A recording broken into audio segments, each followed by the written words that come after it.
সবাইকে স্বাগত জানাচ্ছি নিয়মিত আয়োজন ফ্যাসিবাদের দিনলিপি অনুষ্ঠানে। শাসকের বদলে শোষকের রক্তচক্ষু, গণতন্ত্রের নামে এক নায়কের কালো ছায়া, এগুলোই ছিল বাংলাদেশের এক যুগের বেশি সময়ের চেনা দৃশ্য। ৩৬ জুলাইয়ে এ মাটির গর্ভে যে নতুন আলো প্রবেশ করেছে, এরপর বাংলাদেশের অভিধানে ভবিষ্যতে যাতে আর কোনো ফ্যাসিবাদ না লেখা হয়, এ লক্ষ্যেই বাংলাদেশ টেলিভিশনের নিয়মিত এই আয়োজন ফ্যাসিবাদের দিনলিপি। দর্শক, আলোচনার জন্য স্টুডিওতে আমাদের সাথে দুজন অতিথি আছেন। আমার ডান দিকে রয়েছেন কথাসাহিত্যিক আতিক হেলাল, আমার বাম দিকে আছেন বৈষম্য বিরোধী ছাত্র আন্দোলনের সমন্বয়ক নুরুল ইসলাম নাহিদ। অতিথিদের মুখ থেকে ফ্যাসিবাদ নিয়ে শুনব। আপনাদের দুজনকে স্বাগত জানাচ্ছি আজকের অনুষ্ঠানে। দর্শক, আজ ১৯ সেপ্টেম্বর ২০২৪। গত ১৬ বছরের ১৯ সেপ্টেম্বর তারিখগুলোতে কি কি ঘটেছিল, অতিথিদের সঙ্গে আলোচনার আগে আমরা কিছুক্ষণের জন্য টাইম ট্রাভেল করে আসি। ২০১০ থানার উন্মুক্ত আলোচনায় শাসক দলের প্রাধান্য। ইসলামী বিশ্ববিদ্যালয়ের পদ ১০টি, নিয়োগ পেলেন ৫৯। ২০১১ নির্বাচনের আগেই শামীম ওসমান নগর পিতা। ২০১২ বিচার বহির্ভূত হত্যা, গুম ও সাংবাদিক নির্যাতনে জাতিসংঘের উদ্বেগ। বিদ্যুৎ ও জ্বালানি খাতে হাজার কোটি টাকা চুরি। ২০১৩ জামায়াতে ইসলামীকে নিষিদ্ধ করার দাবি, গণজাগরণ মঞ্চ। ২০১৪ মাওলানা সাঈদীর রায়ে সরকার লাভবান হয়েছে, জামায়াত। বর্তমান আওয়ামী লীগ বঙ্গবন্ধু নয়, ইমরান এইচ সরকার। বিচারকদের অভিশংসন ক্ষমতা নিয়ে সংবিধান সংশোধনী বাতিলের দাবি। ২০১৫ কালিহাতীতে মা ও ছেলেকে নির্যাতনের প্রতিবাদে বিক্ষোভকারীদের উপর পুলিশের গুলি, নিহত ৩। ২০১৬ রংপুরে শিবির সভাপতি গ্রেফতার। ২০১৭ কুষ্টিয়ায় চালের মোকাম, ক্ষমতাসীন দলের রশিদের ঢাল হানিফ। ২০১৮ ভোটের আগে সবাইকে খুশি রাখার চেষ্টায় সরকারের কৌশল। ডিজিটাল নিরাপত্তা আইন গণতন্ত্র ও গণমাধ্যমের জন্য অশুভ সংকেত। কোটা সংস্কার আন্দোলনে যেখানেই বিক্ষোভ, সেখানেই ছাত্রলীগের পাল্টা প্রতিক্রিয়া। আলোকচিত্রী শহীদুল আলমের মুক্তির দাবি ৫২ বিশিষ্ট জনের। ২০১৯ চট্টগ্রাম জেলা নির্বাচন কার্যালয়ে কতটি ল্যাপটপ খোয়া গেছে জানে না ইসি। আতঙ্কে পাহাড়ের মানুষ, হত্যার বিচার চাইতেই ভয় পায়। ২০২০ ডিজিটাল নিরাপত্তা আইনে ২ বছরে মামলা হাজার ছাড়ালো। ২০২১ বিনা ভোটে ৪৩ ইউপিতে আওয়ামী লীগের প্রার্থীদের জয়। সুবিধা নিয়ে সংসদের উপনির্বাচন থেকে জাপার প্রার্থীরা সরে যাচ্ছেন। সাংবাদিকদের ভয় দেখাতে ব্যাংক হিসাব তলব। ২০২২ আদিবাসীদের উপর সহিংসতা বন্ধের দাবি, দিনাজপুরে। ডিজিটাল নিরাপত্তা আইনে ৪৭% মামলার বাদী পুলিশ ও ক্ষমতাসীনেরা। ২০২৩ ভোটার উপস্থিতি নিশ্চিত করার কৌশল নিচ্ছে আওয়ামী লীগ। কিশোরগঞ্জে ছাত্রদল সভাপতির মুক্তির দাবিতে বিক্ষোভ। দর্শক, স্ক্রিনে দেখলেন গত ১৬ বছরে ঠিক ১৯ সেপ্টেম্বর তারিখগুলোতে কি কি ঘটেছিল। শুরুতেই আতিক হেলাল, আপনার কাছ থেকে শুনতে চাই। আপনি নিজেও জাতীয় বিশ্ববিদ্যালয়ে একসময় চাকরি করতেন, আপনিও চাকরিচ্যুত ৮০০ জনের একজন। বিগত সরকারের আমলে আপনারা চাকরিচ্যুত হয়েছেন। অপরদিকে আমরা দেখতে পাচ্ছি ইসলামী বিশ্ববিদ্যালয়ের পদ ১০টি, নিয়োগ পেয়েছিলেন ৫৯ জন। কিভাবে দেখছেন এই বিষয়টি? আসলে আপনাদের সাথে এমন করা হলো কেন? এটা কি আপনার গণতান্ত্রিক অধিকার বা মৌলিক মানবাধিকার হরণ কেনা? বাংলাদেশের গত ১৬টি বছর ধরে ফ্যাসিবাদ কায়েম ছিল এবং এমন কোনো সেক্টর, এমন কোনো ক্ষেত্র নাই যেখানে ফ্যাসিবাদের থাবা পড়েনি বা সেখানে নখর সেখানে আক্রমণ করেনি। প্রধানত শিক্ষা ব্যবস্থা, আমি যেহেতু শিক্ষা নিয়ে প্রশ্নটা করলেন, শিক্ষা ব্যবস্থাকে প্রায় ধ্বংস করে ফেলা হয়েছিল এই ১৬ বছরে। তার মধ্যে জাতীয় বিশ্ববিদ্যালয়, সেখানে বাংলাদেশের সর্ববৃহৎ বিশ্ববিদ্যালয়, একদিক থেকে এই কলেজগুলো, ঢাকা এবং ঢাকার বাইরের কলেজগুলো এই বিশ্ববিদ্যালয়ের মাধ্যমে পরিচালিত হয়। প্রায় ৮ থেকে ৯ লক্ষ ছাত্রছাত্রী এই বিশ্ববিদ্যালয়ে অধীনে পড়াশোনা করে। আমাদের ১৯৯২ সালে তৎকালীন প্রধানমন্ত্রী বেগম খালেদা জিয়ার উদ্যোগে একটি জাতীয় সংসদে একটা আইন পাশের মধ্য দিয়ে জাতীয় বিশ্ববিদ্যালয়কে প্রতিষ্ঠা করা হয়। এরপরে প্রফেসর আব্দুল বারী ছিলেন তখন প্রথম ভাইস চ্যান্সেলর, তারপরে প্রফেসর আমিনুল ইসলাম এবং তারপরে আরও অন্যান্য ভাইস চ্যান্সেলর এখানে দায়িত্ব পালন করেছেন। ও প্রফেসর বারী এবং প্রফেসর আমিনুল ইসলামের সময়ে বিশ্ববিদ্যালয়ের প্রথম নিয়োগ হয়, এবং পরবর্তীকালে প্রফেসর আফতাব আহমদ স্যারের সময়ও নিয়োগ দেওয়া হয়। তার মধ্যে আমাদের সময়ও আমরাও ছিলাম 988, ফিগারটা হবে 988 জনকে আপনার নিয়োগ দেওয়া হয় 2003 থেকে 2004 সালের মধ্যে। নিয়োগ বিধির সকল স্তর আপনার প্রতিপালন করে তাদেরকে নিয়োগ দেওয়া হয়, পত্রিকায় বিজ্ঞাপন দেওয়া হয়, সিন্ডিকেট অনুমোদন দেওয়া হয়, পদ সৃষ্টি করা হয়। এরপরে নিয়োগ দেওয়ার পরে আপনার 2004 সালের 31শে আগস্ট তারিখে আওয়ামী লীগের সাবেক এমপি এবং পরবর্তীকালে ডেপুটি স্পিকার হন, পরবর্তীকালে তিনি মারা গেছেন, ফাজলে রাব্বি মিয়া একটা রিট পিটিশন করেন হাইকোর্টে আমাদের চাকরিকে অবৈধ ঘোষণার আর্জি নিয়ে। সেই দীর্ঘ শুনানির পরে মহামান্য হাইকোর্ট সেই রিট পিটিশনকে খারিজ করে দেন এবং আমাদের ওই সময় যারা চাকরি করতেন তাদের চাকরিকে আপনার বৈধ ঘোষণা করে রায়টা দেন। সেটা আপনার 22/8/2006 সালে দীর্ঘ শুনানির পরে রায়টা দেন। তিনি এই রায়ের পরে কোনো আপিল দায়ের করেননি, অর্থাৎ যারা চাকরি করছিলেন তারা না। এই যে আমার যে প্রশ্নটি সেটি হচ্ছে যে আপনাদের যে এই যে জাতীয় বিশ্ববিদ্যালয় থেকে আপনার বক্তব্য অনুযায়ী প্রায় 988 জন, প্রায় 1000 কর্মকর্তা কর্মচারীকে চাকরিচ্যুত করা হয়েছে। অপরদিকে যে ইসলামিক বিশ্ববিদ্যালয়ে 10টি পদের বিপরীতে 59 জনকে নিয়োগ দেয়া হয়। এই যে বিষয়টা, এই নিয়োগ প্রক্রিয়া এবং চাকরিচ্যুতির বিষয়টিকে আপনি কিভাবে মূল্যায়ন করবেন? আসছিলাম আর কয়েক সেকেন্ডের মধ্যে। আপনার এরকম বাংলাদেশের সকল পাবলিক বিশ্ববিদ্যালয়ে এরকম ঘটনা ঘটেছে। আপনি যেটা বলছেন প্রশ্নের মধ্যে আছে যে পদ সংখ্যা যেটা বিদ্যমান সেটাকে তোয়াক্কা না করে দলীয় বিবেচনায়, দলীয় বিবেচনায় অযোগ্য মানুষকে চাকরি দেওয়া হয়েছে। ইসলামী বিশ্ববিদ্যালয়ের যে নজির আপনি এখানে দেখলেন, বাংলাদেশে আরও অনেক পাবলিক বিশ্ববিদ্যালয়ে এই ধরনের করা হয়েছে, এবং শুধু তাই না, এই ধরনের নৈরাজ্য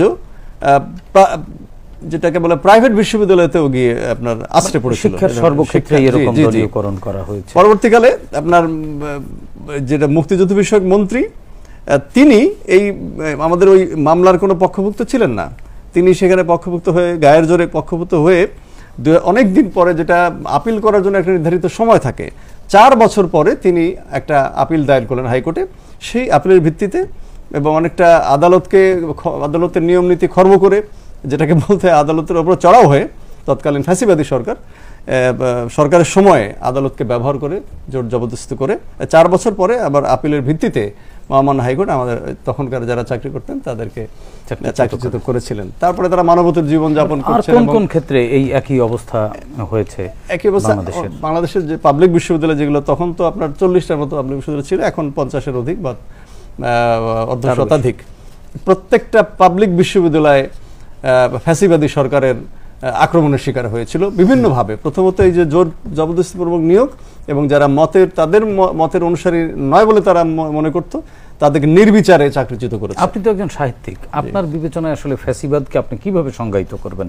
আপনি কি ফ্যাসিবাদের সংজ্ঞার মধ্যে গত 15 বছর বা 16 বছরকে যদি আমরা বলি, এই সরকারের এই সময়টার মধ্যে ফ্যাসিবাদ খুঁজে পান কিনা? যদি খুঁজে পান সেগুলো কি কি একেবারে সুস্পষ্ট করে যদি আমাদেরকে একটু বলেন। প্রথমত পুরোটাই এটা আপনার যে এই গত 16 বছরের যে সরকার ছিল সেটা পুরোটাই একটা ফ্যাসিবাদী সরকার ছিল, সম্প্রসারণবাদী, একত্ববাদী, প্রভুত্ববাদী একটা সরকার। জনগণের উপরে প্রভুত্ব কায়েম করেছিল। জনগণের মতামত, তাদের ইচ্ছা অনিচ্ছার কোনো তোয়াক্কা তারা করেনি। তারা করে বা জনগণের উপর একটা শোষক হিসেবে তারা বহাল ছিল। সেই বিষয়টি একেবারে টু দি পয়েন্টে কোন কোন জায়গাটাকে আপনি চিহ্নিত করবেন? প্রথমত আমি যেটা আমার ব্যক্তিগত আমার মত, আমি লেখক হিসেবে যদি বলেন, প্রথমত তখনকার সেই ফ্যাসিবাদী সরকার বাংলাদেশের মানুষের ভোটাধিকার হরণ করেছিল এবং স্বাধীনভাবে ভোট দিতে পারতো না। লেভেল প্লেইং ফিল্ড ছিল না। আপনার বিরোধী মতের কোনো দল কিংবা কোনো প্রার্থী সেখানে তাদের প্রচারণা চালাতে পারেনি। যে শুধু ভোট দিতে না পারাই কি, ভোট দিতে না দেওয়াটাই কি ফ্যাসিবাদী আচরণ, না এছাড়া আরো যে সাংবিধানিক প্রতিষ্ঠান যেগুলো ছিল? প্রথমত ভোটাধিকার হরণ করা এবং ভোটাধিকার প্রয়োগের সকল ব্যবস্থা বন্ধ করে দেওয়া হচ্ছে ফ্যাসিবাদের প্রথম উপাদান। এটা হচ্ছে। তারপরে আপনি বলছেন সেই ধরনের একটা ফ্যাসিবাদী শাসন যদি ভোটারবিহীন, যদি একটা ফ্যাসিবাদী সরকার কায়েম থাকে, তারা বাংলাদেশের সকল গণতান্ত্রিক প্রতিষ্ঠান, সাংবিধানিক প্রতিষ্ঠানগুলোকে তারা ধ্বংস করে দেয়। তার কারণ তাদের কোনো প্রয়োজন নাই, মানুষের ভোটের কোনো প্রয়োজন তাদের নাই। তারা মনে করে যে ভোটাধিকার নাই এবং অন্যরা ভোট দিতে পারবে না, নিজেরা জোর করে বা রাতের অন্ধকারে তারা ভোট দেবে বা ভোট নিয়ে নেবে বাক্স ভরে, কিংবা একটা রেজাল্ট ঘোষণা করবে। এই কারণে প্রতিষ্ঠানগুলো ধ্বংস করে যেসব প্রতিষ্ঠানে সাধারণ মানুষের অংশগ্রহণ থাকে, স্টেক হোল্ডারদের সাথে কোনো রকম আপনার মতামত না নিয়েই তারা সেই প্রতিষ্ঠানগুলোকে নানাভাবে ধ্বংস করে, মানুষের কাছ থেকে প্রতিষ্ঠানগুলোকে বিচ্ছিন্ন করে দেওয়া, দূরে সরিয়ে দেওয়া। এটাই এই প্রতিষ্ঠানগুলো ধ্বংস করা নির্বাচন মূলত ফ্যাসিবাদ। সেখানে নির্বাচন কমিশন একটা প্রতিষ্ঠান, সেখানে আপনার দুর্নীতি দমন কমিশন একটা প্রতিষ্ঠান, বিশ্ববিদ্যালয়গুলোর প্রতিষ্ঠান, আপনার মেডিকেল কলেজগুলোর প্রতিষ্ঠান, এই যে আমাদের একটা রাষ্ট্রীয় প্রতিষ্ঠান বিশ্বখ্যাত বাংলাদেশ টেলিভিশন, এটা একটা প্রতিষ্ঠান, সবগুলোকেই তারা আপনার এক ধরনের গণবিরোধী নীতি আরোপ করে করায়ত্ত করেছিল তারা, যাতে জনগণের অংশগ্রহণ সেখানে না থাকে, এবং এটা আমরা 16 বছর ধরে দেখেছি। আপনার কাছে আবারও আসবো। নাহিদ, আপনি শুনলেন, আপনিও কি তাই মনে করেন যে সাংবিধানিক প্রতিষ্ঠান বা রাষ্ট্রায়ত্ত প্রতিষ্ঠানগুলো যেখানে জনগণের সাথে একটি সম্পর্ক থাকার কথা, সেই সম্পর্কটুকু ছিন্ন করে দেয়া বা সেই জনগণ থেকে বিচ্ছিন্ন করে দেওয়াটাকেই কি আপনি ফ্যাসিবাদ মনে করেন কিনা? বা আপনি তো এই ফ্যাসিবাদের বিরুদ্ধে প্রত্যক্ষভাবে মাঠে লড়াই করেছেন, আপনিও কি তাই মনে করেন আতিক হেলালের মন্তব্য অনুযায়ী? হ্যাঁ, আমি স্যারের সাথে সম্পূর্ণ একমত। দীর্ঘ যে 16 বছর ছিল, বলতে গেলে এটা একটি স্বৈরাচার, একটা ফ্যাসিস্ট সরকারের একটা রাজত্ব। আমরা দেখেছি আপনার মানুষ তার ভোটাধিকার পায় নাই, তার হচ্ছে বলতে গেলে সকল ধরনের অধিকার থেকে বঞ্চিত। আমরা ছাত্ররা যদি বলি গণরুম গেস্টরুম মতো একটা বাজে সংস্কৃতির শিকার হয়েছি আমরা। তো সেই জায়গা থেকে আমি মনে করি এই দীর্ঘ স্যারের সাথে একমত, এবং দীর্ঘ যে 16 বছর এটা একটি ফ্যাসিজমের একটা কায়েম ছিল। আপনাকে যদি বলতে বলা হয় যে একেবারে আপনি ভুক্তভোগী হয়েছেন, আপনার অধিকার কেড়ে নেওয়া হয়েছে, বা তৎকালীন সরকার ফ্যাসিস্ট সরকার আপনার বক্তব্য অনুযায়ী আপনার কোন কোন অধিকার কেড়ে নিয়েছিল, যেই কারণে আপনি যদি বলি 2018 সালে আমি তখন ক্লাস 10-এ ছিলাম। 2018 যে 19-এ যে নির্বাচনটা হয়েছিল, এর আগে হঠাৎ করে আব্বুকে থানা থেকে পুলিশ এসে নিয়ে যায়। কেন নিয়ে গেছে? আব্বু নাকি বিএনপির বড় নেতা, অথচ আব্বুর বিএনপির কোনো পেডে বা আব্বুর কোনো নাম নাই, শুধুমাত্র একটা সমর্থক ছিল। সে কারণে 19-এর নির্বাচনের আগে কোনো কারণ ছাড়াই আব্বুকে জেলে নিয়ে যায়, এবং আপনার হচ্ছে জেল কাটতে হয় বিনা দোষে। এবং বলতে গেলে আপনার এখনও মামলাটা এখনো চালানো লাগতেছে। এটা হচ্ছে আমার আব্বুর বিষয়। আবার আমার বিষয়ে আসি, আমি ঢাকা বিশ্ববিদ্যালয়ে চান্স পেয়ে হচ্ছে 2022-এর সেপ্টেম্বর দিকে। আমাদের সেপ্টেম্বরের 17 তারিখ ক্লাস শুরু হয়। তো ক্লাস শুরু হওয়ার পর যেহেতু গ্রাম থেকে আসছি, আমাদের এখানে থাকার কোনো জায়গা নাই, হলে উঠছি। হলে উঠিয়ে দেখি আপনার এই যে গণরুম গেস্ট রুম জোর করে প্রোগ্রাম করার মতো, মানে একটা নোরা সংস্কৃতি, যেখানে আমি প্রত্যক্ষ একেবারে প্রত্যক্ষ আমি হচ্ছে এর শিকার। তো আমি হচ্ছে একজন প্রতিবন্ধী শিক্ষার্থী, সে কারণে আমি হচ্ছে এই ইস্যু দেখে আমি 1 বছর গণরুমে থাকছি, গণরুম গেস্ট রুম প্রোগ্রাম সব কিছু করছি। এমনকি আমাদের এমন করা হয়তো আপনার সেমিস্টার ফাইনাল এর একদিন আমাদের মানে কোনো প্রোগ্রাম থাকলে করা লাগবে, বিশেষ করে যে আগস্ট মাস সম্পূর্ণ মাসটা প্রোগ্রাম থাকে। তো আমি একদম মানে প্রত্যক্ষ একজন মানুষ আর কি, যে এই ফেসিজমের শিকার। তো হাতের সমস্যা দেখে আমি হচ্ছে প্রফেসরের কাছে গেছিলাম যাতে একটা আমাকে বৈধ সিট দেওয়া হয়, কিন্তু উনি আমাকে ছাত্রলীগের নেতাদেরকে দেখাই দিল, মানে বলতে গেলে তোমার বাইরের সাথে দেখা করে বাইরে হচ্ছে এই বিষয়ে মানে বিশ্ববিদ্যালয় কর্তৃপক্ষ ছাত্রলীগকে দেখিয়ে দেবে কেন? ছাত্রলীগকে সেটাই এই গত 16 বছরে বলতে গেলে প্রশাসনী এই ফেসিজমের একটা জ্ঞাতি ছিল, জিম্বিতে ছিল। হ্যাঁ, একজন প্রভোস্ট পর্যন্ত একজন এই যে ছাত্রের একজন কর্মীর হাসে কি দুর্বল ছিল।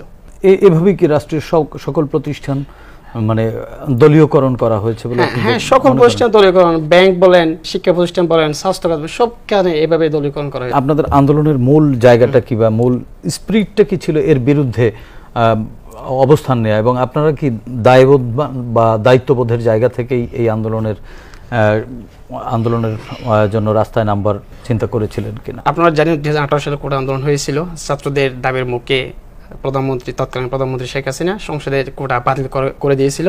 যদিও বা ছাত্ররা চেয়েছিল হচ্ছে সংস্কার না করে উনি ওটা বাতিল করে দিয়েছিল। বলতে গেলে একটা দীর্ঘস্থায়ী সমাধান দিয়ে নেই, যার কারণে 2024-এ ছাত্ররা আবার মাঠে নামে। তো 2024-এর 5 জুন হাইকোর্ট 2018 সালে যে পরিপত্র জারি করা হয়েছিল সেটিকে অবৈধ ঘোষণা করে। আমরা তো শুরুতে নেমেছিলাম হচ্ছে এই আমাদের 18 সালের পরিপত্র ফেরত আনার জন্য। তারা আস্তে আস্তে আমাদেরকে মানে এই আওয়ামী লীগের এই যে দোসররা নেতারা তারা বিবেক বর্জিত বক্তব্য দিয়ে আমাদেরকে আন্দোলনটাকে একটি ফেসিবাদের দিকে নিয়ে গেছে। এটা শুরু যদি বলি 14 জুলাই, যেদিন তৎকালীন প্রধানমন্ত্রী শেখ হাসিনা চীন সফর শেষে এসে একটা বক্তব্য দিয়েছিল, সেখানে বলা হয়েছিল রাজাকারের বাচ্চা বলে শিক্ষার্থীদেরকে একটা নাতিপুতি মানে এইভাবে একটা বক্তব্য দিয়েছিল। এরই পরিপ্রেক্ষিতে শিক্ষার্থীরা সবাই খুব ফেটে যায়। 2 মাস পূর্ণ হয়েছে, যে 14 জুলাই হিসাব করলে গত মাস। আমরা ফেসবুকে অনেক লেখালেখি হচ্ছে, আপনি দেখে থাকলে। তো ওই বক্তব্য শোনার পর ছাত্রলীগ যারা করতো, ক্যাম্পাস তো আপনার বলতে গেলে এই ঢাকা বিশ্ববিদ্যালয়, চট্টগ্রাম বিশ্ববিদ্যালয়, বিভিন্ন পাবলিক বিশ্ববিদ্যালয়ে এখানে ছাত্রলীগের বিরুদ্ধে একটা কথা বলারও কারো সাহস ছিল না। আমাকে হল থেকে বের করে দেওয়া হয়েছিল। কি কারণে? শুধুমাত্র আমি হচ্ছে যে বিভিন্ন এই যে বিরোধী যারা রাজনীতি করে তাদের পোস্টে একটা লাইক দেওয়ার কারণে, একটা কমেন্ট করার কারণে হল থেকে বের করে দেওয়া হয়েছিল। তো 14 জুলাই এসে এই যে এরকম একটা ছাত্রলীগের যে আতঙ্ক ছিল বিশ্ববিদ্যালয় হলগুলো, সবাই উল্টে গিয়ে তুমি কে আমি কি, রাজাকার রাজাকার, চেয়েছিলাম অধিকার, হয়ে গেলাম রাজাকার, এভাবে বক্তব্য দিয়ে সবাই স্লোগান দিয়ে সবাই খুব রাস্তায় নেমে যায়। তো তারপরের দিন ছাত্রলীগ হামলা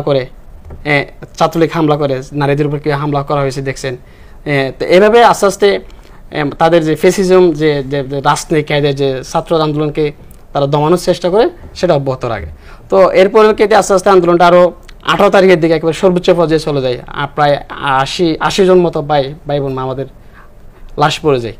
তো এ পড়ে যাওয়ার পর আমাদের প্রস্তাব আসছিল, আপনারা বসেন, আলোচনা বসেন, আমরা দাবি কি মেনে নেব, আমরা রক্তের উপর দিয়ে আলোচনায় যাইনি।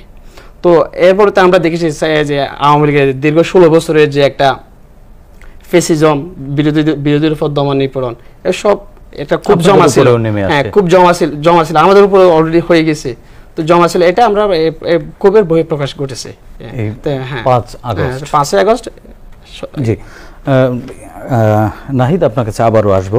আতিক হেলাল, শুনলেন এই প্রজন্মের আসলে কথা, তারা কি দাবি নিয়ে রাস্তায় নেমেছিল এবং পরিণতিতে আসলে ফ্যাসিবাদের বিদায় ঘণ্টা বাজিয়ে তারা কিন্তু ঘরে ফিরল।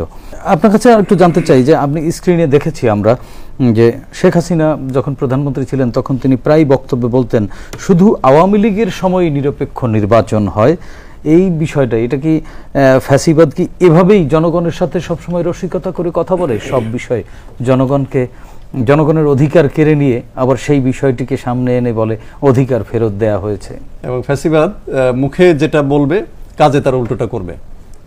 যাদের ভিতরে দুর্বলতা থাকে, যে আমি এই যে বলছে যে আওয়ামী লীগের আমলেই সবচেয়ে গ্রহণযোগ্য নির্বাচন হয়, অর্থাৎ আওয়ামী লীগের আমলেই, একমাত্র আওয়ামী লীগের আমলেই গ্রহণযোগ্য নির্বাচন হয় না, এটাই তার কথার মধ্যে নিহিত ছিল।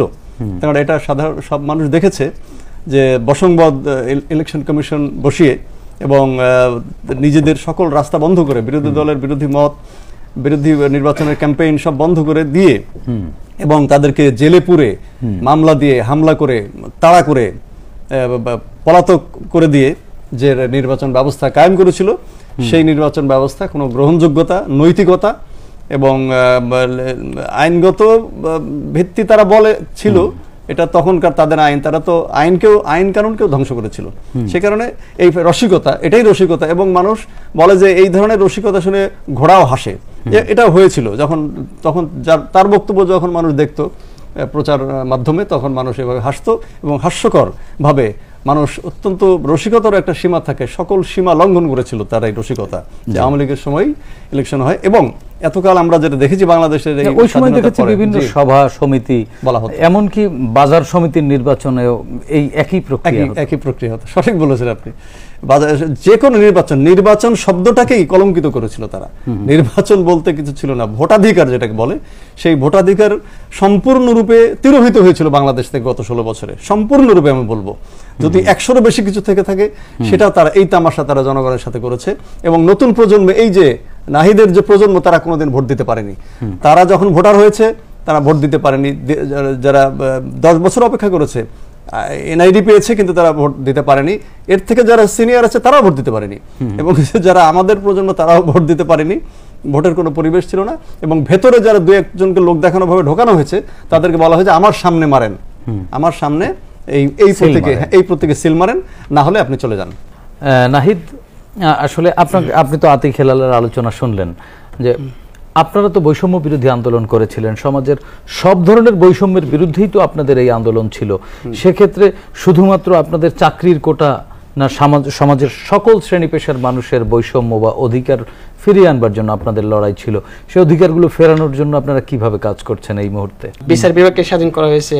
এখন আস্তে আস্তে স্থানীয় সরকার মন্ত্রণালয়ের যে স্থানীয় সরকারের যে জেলা উপজেলা যে এগুলো ভেঙে দেওয়া হয়েছে, যেখানে ফেসিজমের একটা কায়েম ছিল। তারপর আস্তে আস্তে আমলার দিকে আস্তে আস্তে এগুলা সংস্কার করা হচ্ছে। তো এভাবে একটু সময় দরকার, আস্তে আস্তে সব ক্ষেত্রে এটা সংস্কার করা। আপনারা যে সমন্বয়কারী সহ সমন্বয়কারীরা আছেন, আপনারা দেশের বিভিন্ন প্রান্তে ঘুরছেন, আপনাদের যেমনি মানুষ বাহবা দিচ্ছে, কিছু কিছু জায়গায় তো সমালোচনা হচ্ছে। আপনাদের সমালোচনা কি আমরা করতে পারবো? সাধারণ মানুষ আপনাদের ভুলগুলো কি ধরিয়ে দিলে আপনারা অভিমান করবেন কিনা? সাধারণ মানুষ তো এই বিষয়টিও জানতে চায়। হ্যাঁ, অবশ্যই অবশ্যই সমালোচনা করতে পারবেন না কেন? মানুষ আমাদের ভুল হতে পারে। যৌক্তিক সমালোচনা অবশ্যই করুন। এই সমালোচনার ভিত্তিতে আমরা আমাদের ভুল ভ্রান্তি তুলে নেব এবং আমরা কাজ করতে আর ভালো কাজ করতে পারবো। জি, নাহিদ কিন্তু একটি অত্যন্ত গুরুত্বপূর্ণ কথা বললেন যে তাদেরও সমালোচনা করা যাবে। আপনি কি মনে করেন যে সেক্ষেত্রে আপনারা সেই পরিবেশটি পাবেন? সেই পরিবেশটি ফিরলেই তো মানুষের মত প্রকাশের স্বাধীনতাই তো সবচেয়ে বড় স্বাধীনতা। আপনি কি মনে করেন সেই সুযোগ আছে বা এই সরকার? অবশ্যই সেই সুযোগ আছে। আমি জোর গলায় বলবো যে আমরা যে ফ্যাসিজমের পতন এবং ফ্যাসিস্টের পলায়ন এবং প্রফেসর ডক্টর ইউনূসের মতো একজন ব্যক্তিকে, আন্তর্জাতিক খ্যাতিসম্পন্ন ব্যক্তিকে আমরা প্রধান উপদেষ্টা হিসেবে পেয়েছি। আমরা তিনটা প্রাপ্তি এদের যে আমাদের যে সমস্ত বিরোধী রাজনৈতিক দলের আন্দোলন এবং এদের সর্বশেষ আন্দোলন মধ্য দিয়ে আমরা তিনটা প্রাপ্তি পেয়েছি। আমি বললাম যে তিনটার কথা। প্রফেসর ইউনূস কয়েকদিন আগেও আপনারা উনি বলেছেন যে মন খুলে আমাদের সমালোচনা করুন। এখানে আর কিছু বলার আমার মনে হয় নাই। উনি বলেছেন মন খুলে আমাদের সমালোচনা করুন, প্রাণ খুলে, যাতে আমরা আমাদের ভুলটা ধরতে পারি, দেখতে পারি, বুঝতে পারি, সেই অনুযায়ী আমরা পা ফেলতে পারি।